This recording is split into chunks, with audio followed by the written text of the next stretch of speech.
Olá, iniciando mais um Diálogos do Rangedor.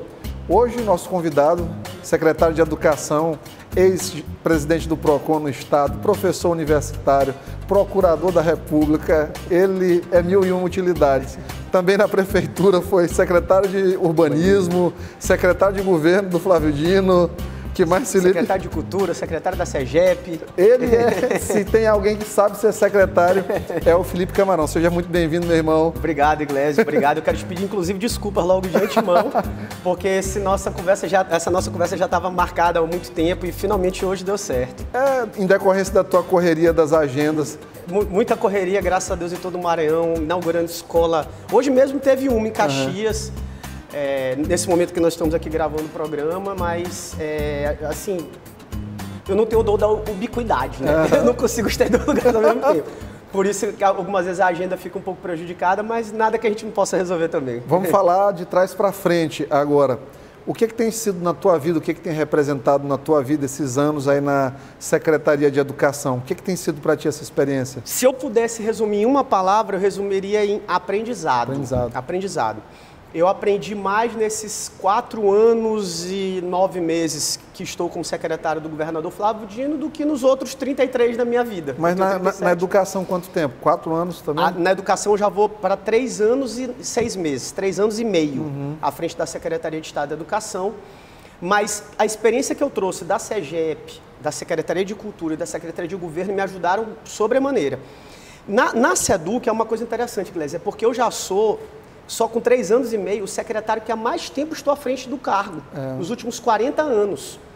Então isso explica muita coisa de por que a educação estava do jeito que estava no nosso estado. Porque não havia uma continuidade da política pública educacional. É como se fosse time de futebol, que o técnico precisa ter tempo.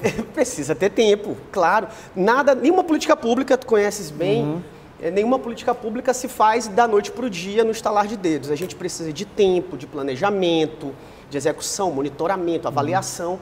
E isso tem acontecido hoje. Nós temos, assim, várias e várias primeiras vezes na educação e agora nós já estamos criando uma política de educação de Estado. Ou seja, depois que sair Flávio, que sair Felipe, quem vier vai ter ali começo, meio e fim, algo traçado para poder continuar e avançar nos índices educacionais do nosso Estado. Se tu pudesse colocar aí 3 grandes conquistas dessa tua trajetória de 3 anos e pouco na educação, quais seriam? 3 grandes conquistas.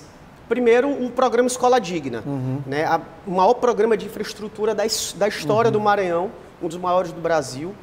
Já são quase 1000 escolas, entre escolas inauguradas, reformadas, tanto do âmbito municipal quanto no âmbito estadual. Então, assim, nós temos muito orgulho dessa medida. A gente sabe que a gente está garantindo mais conforto para os nossos consumidores, né? Já que a gente falou agora há pouco, que são nossos estudantes, nossos professores. Isso também faz parte da valorização dos professores e estudantes. E dentro do programa Escola Digna, Iglesias, se tu me permite, eu queria agregar a valorização do professor com o maior salário do Brasil, que é pago hoje aqui no Maranhão, o fardamento escolar que pela primeira vez foi entregue na história desse estado. Então são coisas que algumas vezes pode parecer pequena, mas que fazem parte dessa macropolítica de educação de escola digna. Até porque a valorização, né, do próprio estudante, quando ele vai com um fardamento novo, com professor valorizado, nós estamos falando de dignidade, né? Dignidade, acima de tudo. A segunda coisa que eu destaco é a nossa rede de tempo integral, de educação em tempo integral. Fala um pouquinho disso aí, como tem sido. Pois é algo inédito. Porque era zero, né? Zero. Nós não tínhamos escolas em tempo integral no Maranhão. Hoje já temos 50 escolas em tempo integral, com perspectiva de aumentar já no próximo ano. As nossas escolas em tempo integral são divididas. Nós temos as em tempo integral com ensino profissionalizante, que são os IEMAs, que também fazem parte da rede SEDUC, e as de tempo integral sem ensino profissionalizante, que são centros Educa Mais. Essas escolas, inclusive, na data de hoje também, saiu uma matéria na Folha de São Paulo, produzido pelo UOL, mencionando já o Maranhão como destaque. Entre as 100 melhores escolas do país, já temos escolas do Maranhão, que antes nós não tínhamos sequer escola em tempo integral, e agora nós já estamos entre as melhores do Brasil. Do ponto de vista de indicador, o que é que tu conseguiste de conquistas aí? Vamos pegar desde o começo do governo do Flávio Dino até agora, o que é que tem aí? Que é a terceira coisa que eu destaco, né? Que é o avanço nos índices educacionais do nosso estado, notadamente o IDEB. Poderia mencionar, por exemplo, a taxa de alfabetização, que nós aumentamos muito, que estamos combatendo muito o analfabetismo de jovens, adultos, idosos, mas o IDEB, ele é a nota da educação. É um índice que não foi estabelecido por Iglesias, por Felipe, por Flávio, por ninguém. Foi estabelecido pelo INEP já há muito tempo, pelo MEC, pelo INEP há muitos anos, e que é a nota da educação. Quando o Flávio assumiu, o IDEB do Maranhão estava 2,8. Ele estava 3 com o Jackson, caiu no governo posterior para 2,8, e nós tivemos 2 crescimentos. Pela primeira vez crescemos em 2 medições seguidas, para 3,1 e 3,4. Sim. Hoje o nosso IDEB é 3,4. Saímos do 21º lugar do Brasil para 13º lugar no Brasil. 3º lugar do Nordeste, só perdemos para Ceará e Pernambuco, e a nossa capital, São Luís do Maranhão, hoje é a 5ª melhor do Brasil no IDEB. Já está em quinto, né? Na rede estadual. Então são números expressivos para quem só era acostumado a ver o Maranhão com índices negativos, né, nos últimos lugares. Felipe, a oposição ela costuma tocar num ponto de alegar que, ótimo, foi feita escola digna, foi aumentado o salário de professor, são coisas que terminaram gerando um aumento até da despesa do Estado com a educação, claramente, mas reclamam que, por exemplo, não conseguem ver uma mudança de projeto pedagógico grande, de política pedagógica na coisa. O que é a tua visão a respeito disso aí? Tu acha que tem alguma procedência? Se não tiver, o que foi feito? Só fala isso quem tem desconhecimento, Iglesias, porque a macropolítica de educação de escola digna, ele nunca se refere apenas à infraestrutura. Ainda no começo, no primeiro mandato do governador, quando foi pensado o programa para substituir apenas não, tudo isso, né? As escolas de taipo por escola de alvenaria, nós já prestávamos assessoria técnico-pedagógica para os municípios, sem custo nenhum. Formação, material, e acompanhamos até hoje essas escolas. E a gente foi reforçando isso, como eu disse, toda a política pública educacional, aliás, toda a política pública, ela é pensada, refletida, avaliada, monitorada, e a gente vai incrementando. E hoje o Programa Escola Digna, nós fizemos, dentro do Programa Escola Digna, um Pacto Estadual pela Aprendizagem, lançado pelo governador pessoalmente, dos 217 municípios, 216 aderiram, e hoje nós temos um acordo, né? Um pacto, um verdadeiro pacto, estabelecido entre o governo do Estado do Maranhão, através da SEDUC, e 216 municípios, através das suas SEMEDs, de focar na aprendizagem dos nossos estudantes. Ou seja, conteúdo pedagógico. O tempo todo batendo pedagógico. Prioridade no pedagógico. Alfabetizar na idade certa, até os 8 anos de idade, seguir o fluxo correto do ensino fundamental e fazer um bom ensino médio. Isso foi o segredo de todos os países desenvolvidos. Sim. Todos, imagina Japão pós-guerra, Estados Unidos, Finlândia, Noruega, Dinamarca, todos esses países que as pessoas ficam, né, com aquela imagem, porque são lá da Europa ou são da Ásia. Não, eles só fizeram o básico, o feijão com arroz. E essas evidências hoje, todos os estudos científicos demonstram, não tem segredo. É só fazer. E outra coisa, aqui no Brasil nós já fazemos. Ceará faz, Pernambuco faz, Goiás faz, Espírito Santo faz e o Maranhão hoje faz também. Maravilha. Essa empolgação toda que tu tens à frente desses desafios, a transformação da educação, sem dúvida, é um deles. Hoje, por exemplo, olhando para frente, tu consegues te imaginar fora da vida pública? Eu consigo. Eu consigo porque eu já entrei preparado para isso. Né? Como tu mencionaste. Mas tu já está há muito tempo. Já estou há muito tempo. Né? Eu sou servidor público desde os 19 anos, tenho 37. Então, já sou servidor público há um bom tempo. Sou servidor público concursado, já passei em vários concursos, mas atualmente sou procurador federal e professor da Universidade Federal do Maranhão. Já exerci vários cargos de chefia na minha carreira e outros cargos que você já mencionou. Quando o Flávio me convidou, como o governador Flávio me convidou para ser secretário de Gestão e Previdência, ainda em 2014, eu já entrei preparado para isso. Olha, eu não estou entrando para galgar uma carreira pública ou política. Eu estou para contribuir com o meu Estado, com o meu povo, com meus irmãos e irmãs maranhenses. E assim fui em todas as secretarias. Só fui me filiar no ano passado, eu não era nem filiado a partido político, me filiei apenas no ano passado, mas também não pretendo disputar cargos eletivos, esta não é a minha prioridade de vida. Minha prioridade de vida hoje é a minha família, né, cuidar de mim, cuidar das pessoas que eu posso ajudar exercendo esse cargo e principalmente ajudar o governador Flávio Dino a melhorar o Maranhão. Sim. Tu, nessa trajetória, teu pai foi uma figura marcante, né, no começo disso tudo. Eu sei porque eu já convivi com ele, ele tem um orgulho gigantesco de ti, né? Foi uma influência muito forte na tua vida para esse começo de vida pública, de Procon, por exemplo, quando tu entraste ali. Teve uma influência dele dizer assim, porque ele já foi candidato a vereador, ele já foi vereador aqui em São Luís, não já? Não, meu pai, o orgulho é recíproco. Ele tem de mim, eu tenho dele. Meu pai já foi vereador, já foi secretário de Estado também de esportes, foi candidato a deputado. E ele, com certeza, desde que eu ingressei na vida pública, eu fui dirigente do PROCON pela primeira vez, já fui 2 vezes no PROCON. A primeira vez eu tinha 23 anos. Muito novo. Recém-formado, com muito medo. Fui convidado pelo irmão do governador Flávio Dino, Sálvio, que é meu amigo pessoal. Eu tinha sido estagiário dele. E ele falou, olha, eu quero alguém realmente novo, dinâmico e tal.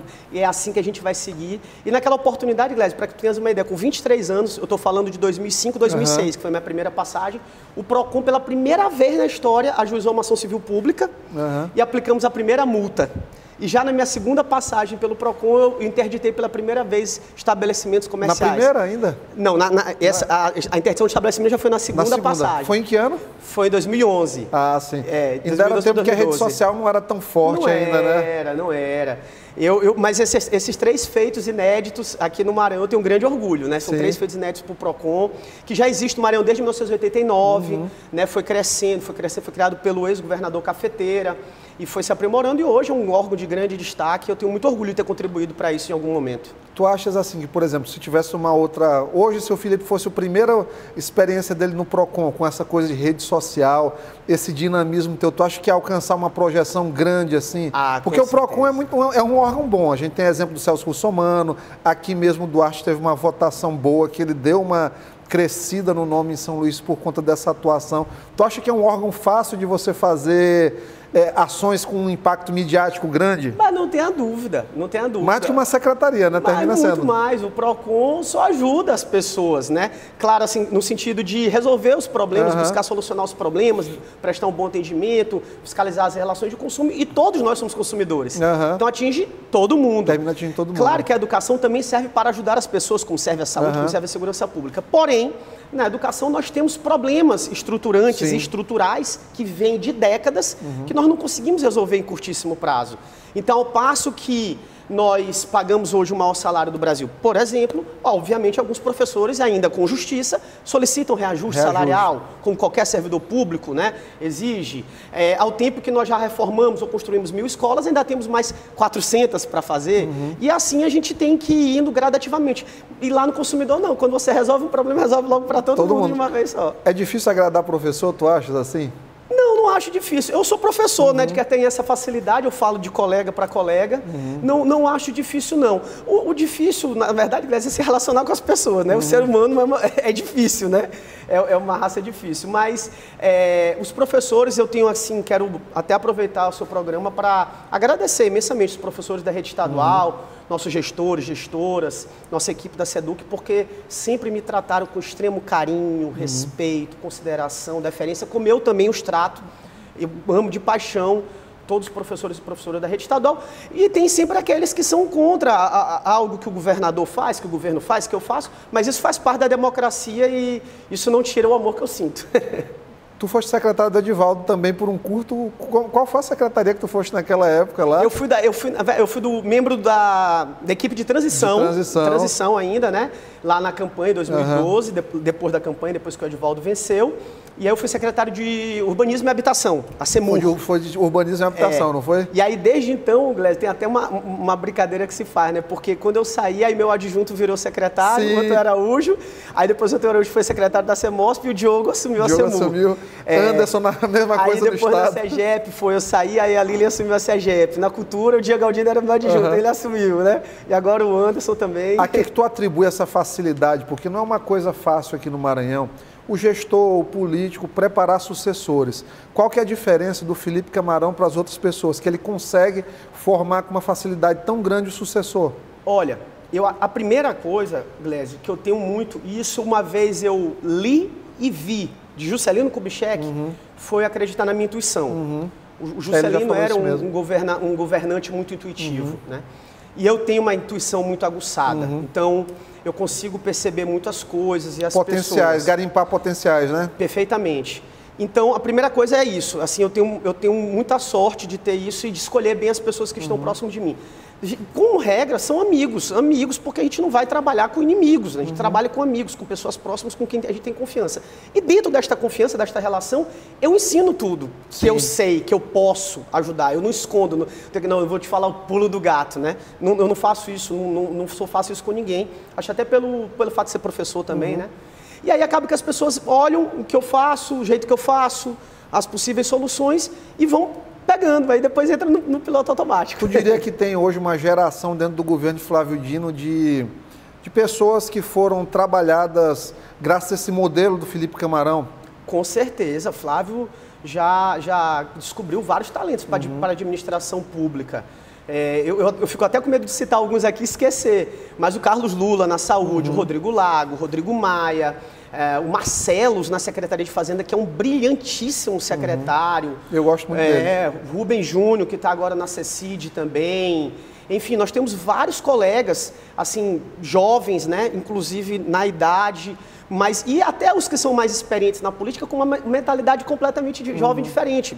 Quero citar aqui o deputado Marcelo Tavares, por exemplo, nosso chefe da Casa Civil, nosso comandante, que ele tem uma cabeça absolutamente arejada para o novo, para a inovação. O Diego Galdino, o Anderson, né? E tantos outros jovens talentos. E é interessante, Iglesias, eu não sei se você lembra dessa postagem que eu fiz com relação ao Anderson e ao Diego, quando um foi anunciado secretário de governo e outro secretário de cultura, que eu disse do grande orgulho que eu tinha, porque eram duas pessoas que Flávio sequer conhecia. Sim. Não conhece os pais, as mães, não conhecia. E pelo talento deles... Isso é uma coisa que eu acho muito favorável assim, e louvável também do governador, essa coisa. Ele não é muito afeito e nem apegado a nomes tradicionais. Ele aposta, né? Quando ele vê que tem um potencial, a clãs políticos, né? A tradição. Não que isso não seja importante, nós sabemos que é importante. A política ela é múltipla, ela é diversa. Mas o governador Flávio procurou unir isso. A sua própria experiência política, com Marcelo Tavares, com o vice-governador Carlos Brandão, entre outros secretários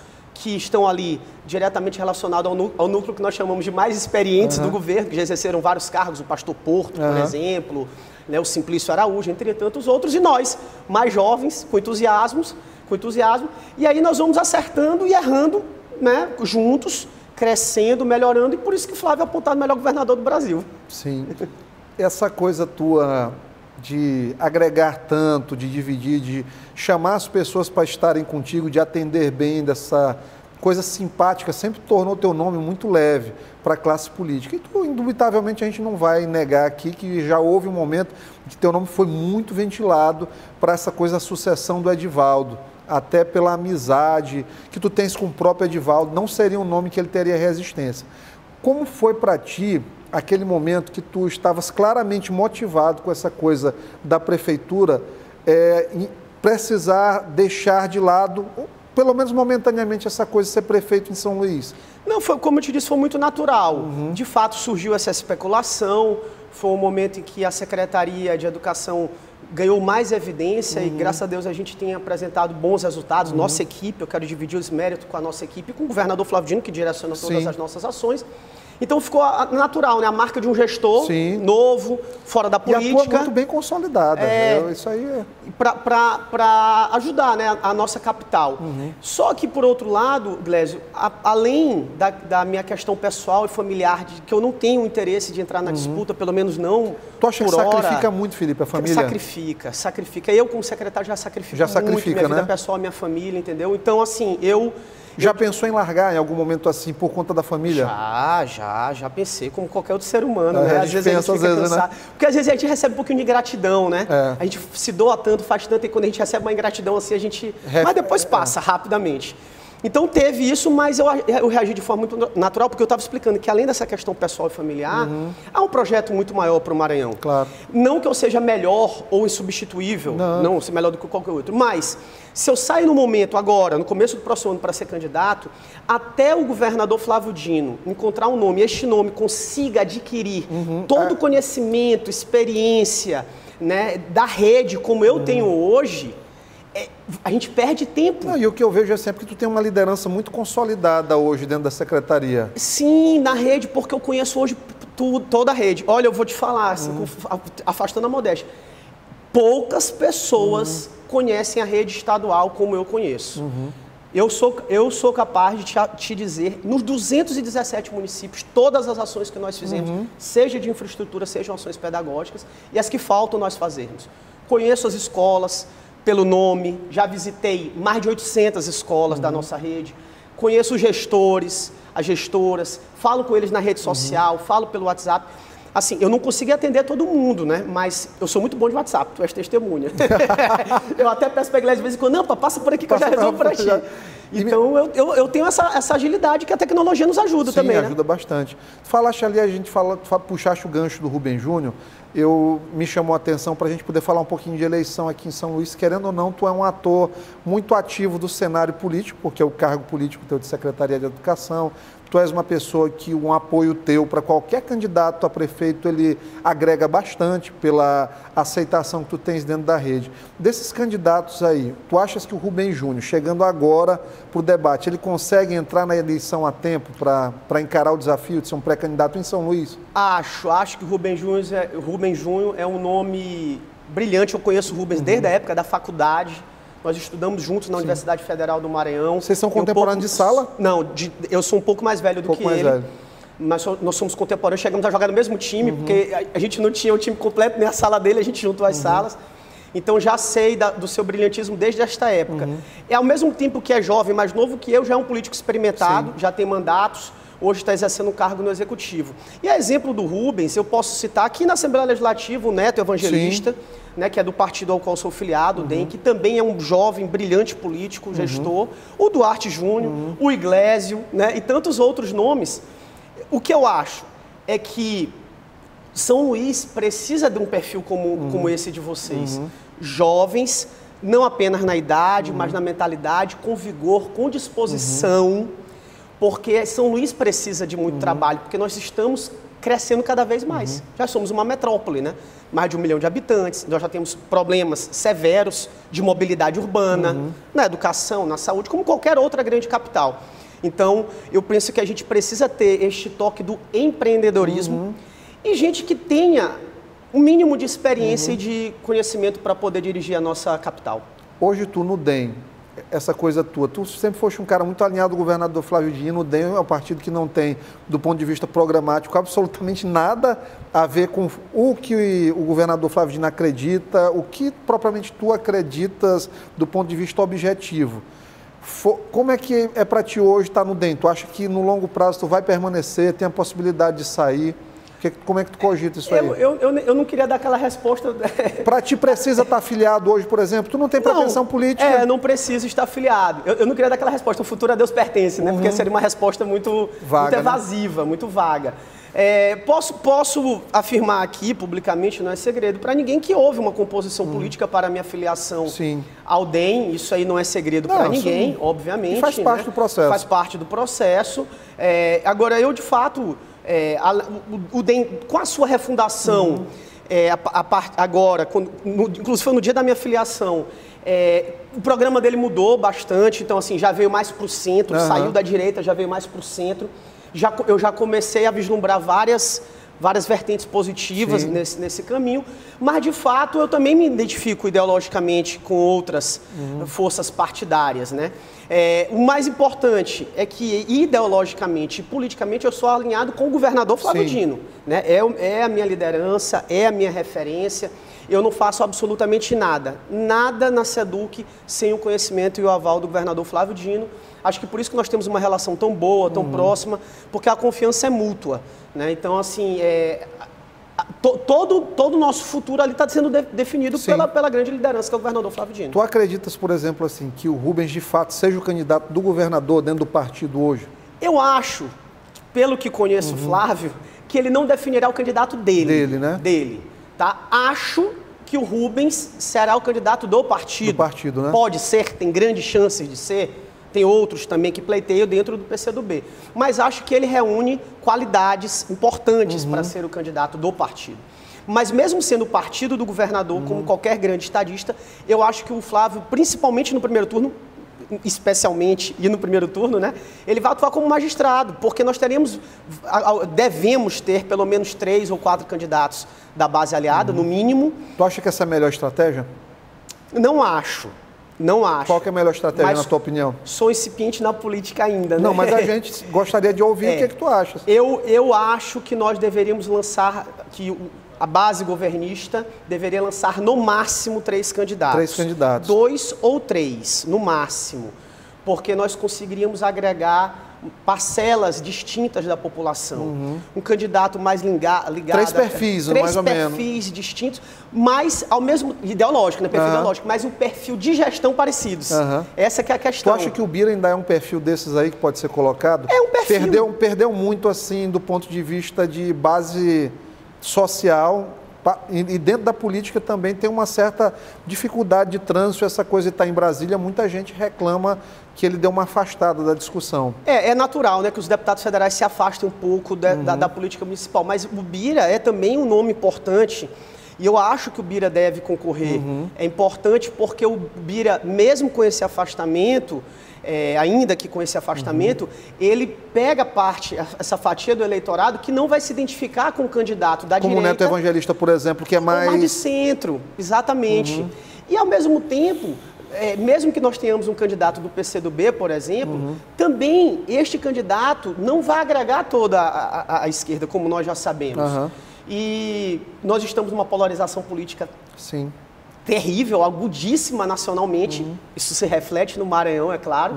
Então, o que eu tenho a impressão é que o candidato do presidente Bolsonaro, por exemplo, eu acho que vai ficar bem ruim para ele. Eu vou te dar um dado positivo. A gente teve acesso a uma pesquisa, o candidato do Bolsonaro aqui, 56% não votariam de jeito nenhum. Então, hoje, não ganharia aqui em São Luís, então, com certeza. De fato, Iglesias, eu acho que os maiores eleitores hoje de São Luís do Maranhão são Flávio Dino e Edivaldo Holanda Júnior. Acredita nisso ainda, né? São os 2 principais eleitores de São Luís do Edivaldo reage nessa avaliação até a eleição? Reage, conheço o Edivaldo há muitos e muitos anos, sempre foi bom de voto, sempre foi bom de eleição.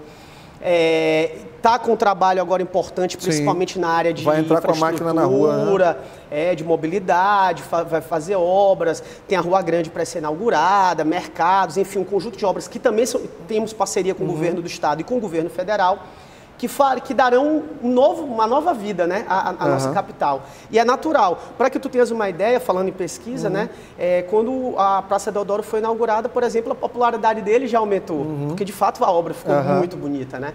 Então, e o Edivaldo é o prefeito, é a liderança municipal aqui da nossa capital. Um candidato apoiado pelo prefeito Edivaldo sai de arrancada com 2 dígitos na pesquisa, né? Ainda mais com o partido, o maior partido que nós temos hoje em São Luís, que é o PDT, né? Um partido muito bem organizado na nossa capital, que conhece todos os meandros de todos os bairros, comandado pelo sagaz senador o Everton Rocha, né? Que conhece muito de política também, que é outro grande eleitor para a nossa capital. Então eu acho que esse candidato...